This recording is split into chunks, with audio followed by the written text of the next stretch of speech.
Binayo ng malakas na hangin at ulan ang ilang bahagi ng Aurora at Isabela dahil sa bagyong Paulo. Nasa frontline ng balitang yan, si Rainiel Pawid.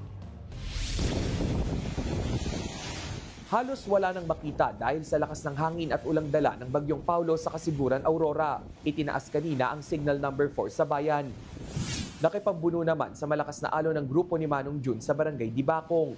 Sinusubukan nilang iahon ang kanilang bangka dahil tiyak na masisira ito sa hampas ng alon.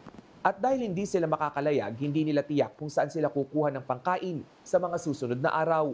Ang inaasahan namin yung mga bigay-bigay, mga ayuda, ganun.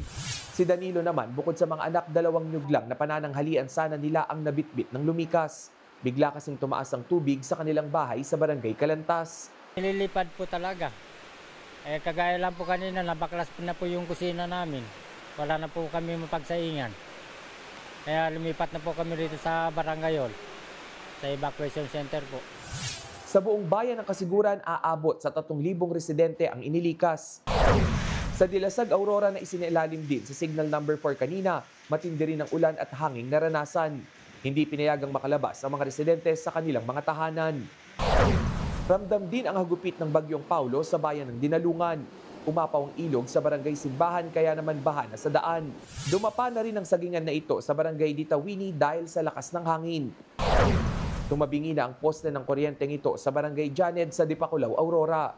Kita rin ang paghampas ng naglalakihang alon. Sa Dinapiga, Isabela naman kung saan naglandfall ang bagyo, halos mag-zero visibility na rin sa lakas ng ulan. Nagsasayawan naman ang mga puno sa Etiaga, Isabela dahil sa lakas ng hangin. Sinabayan pa yan ng pagbuhos ng ulan. Nagbabalita mula sa frontline, Rainiel Pawid, News 5. Mga kapatid, Cheryl Cosing po. Maging maalam at may pakialam sa mga napapanahong issue at headlines. Mag-follow at mag-subscribe na sa social media pages ng News 5.